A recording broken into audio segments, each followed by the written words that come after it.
What's up everybody, Arashi here, back again with another upload. And in today's video, I just want to give my thoughts and opinions on what seems to be a retconned actual death or, bringing someone back alive on Star Wars point, and that is actually Asajj Ventress. Now, if you remember back in the day, she actually is currently dead, well, supposedly dead. I guess her death's now been retconned. And that was back when she was shocked by Count Dooku's lightning, a very high dosage of that lightning, trying to protect Quinlan Vos. Now, a lot of fans so far seem to be a little bit upset that she's been retconned, and I honestly want to give my honest opinion on this topic right now.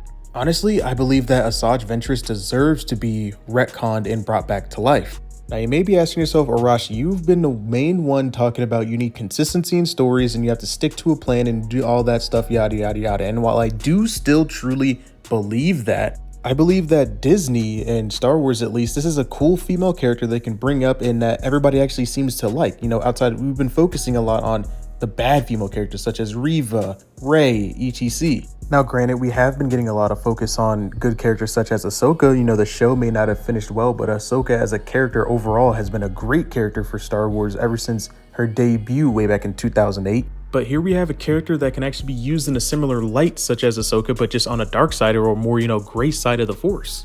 I mean, just look at Asajj's resume. She was Count Dooku's apprentice, his first apprentice, and then also on top of, well, not his first apprentice, Qui-Gon was technically his first, but I'm talking about on the dark side when he changed to, full-blown Count Dooku, she was his first apprentice. But what you do is you also add on the fact that, she became a bounty hunter soon afterwards, all that good stuff. She's been through a lot, and she's actually, a Night Sister. So here we have, her whole development being scorned by the Jedi, being scorned by the Sith, and now she's actually just, in a galaxy alone, essentially, until she meets Quinlan Vos, and then she met her demise. And hopefully they actually go through and explain how she's actually alive. Whether it be through Night Sister magic, I don't even care what they have to do. I think that having Asajj Ventress back is actually great for Star Wars as a whole. And we're not trying to force some not known character down our throats and making us seem like we actually like her. We actually like Asajj Ventress. And the next question comes up, does this ruin Star Wars? I don't think it ruins Star Wars whatsoever, actually. I think that actually brings a lot greater news to Star Wars because, in terms of what's been going on recently with Disney and Star Wars, come on, retconning a known character and, bringing a loved character to screen, ask yourself, is that necessarily a bad thing? Because personally, I don't believe it's necessarily a bad thing. I actually believe this is a great thing because, how much worse can it possibly get? So in terms of bringing a known character back and, retconning her and actually making her make sense and, not that her death didn't make sense with Quinlan, but I'm just saying, like, make it make sense that she's alive and she's actually still around in the galaxy. Great, go for it. Basically, what I'm saying is I'd rather see Asajj Ventress around than honestly seeing Reva run around or seeing Rey run around. And hopefully this leads to a bunch of other characters getting retconned as well. But what I mean by other characters is hopefully we get to see Luke Skywalker get retconned and, his whole story arc of him winning that whole sequel story arc of Luke Skywalker was horrible. So let's just go ahead and retcon that as well. And honestly, I believe this is a good direction for Star Wars in a whole, just start retconning a bunch of stories that fans didn't necessarily like or that absolutely made no sense, such as Reva being stabbed twice.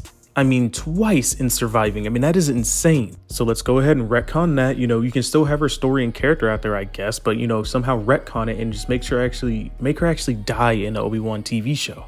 Same thing with Sabine, maybe have Sabine take a step back and then have her actually go through a whole training arc in order to achieve her Force powers, as she's never been seen as Force sensitive before, maybe even a little bit, but that's not enough. As fans, we don't see that as enough to have her be a full-blown Jedi at this point. And there's a few others that we can actually retcon, but I'm going to actually save that for a video, another topic, another video topic for another time. But anyway, for right now, I believe that Asajj Ventress coming back or being retconned is actually a good thing for the overall health of Star Wars. And you actually get an important female character that's actually well liked and loved Disney by the fans, and we don't hate her at all. So overall, it's a win-win for us fans, and it's a win-win for Disney as well. You get to have a female character that, we actually enjoy, and we're not just going to absolutely hate her at all. Well, obviously, if you guys do a bad job of bringing her back, then obviously we're going to, if you do a good job of bringing her back in the right way, then we'll give you your roses. If we don't like it, then we're obviously going to, talk about it, and we're going to talk about how we hate it. But anyway, that's all I got for this video. Let me know your guys' thoughts and opinions in the comment section down below. May the Force be with you, and have a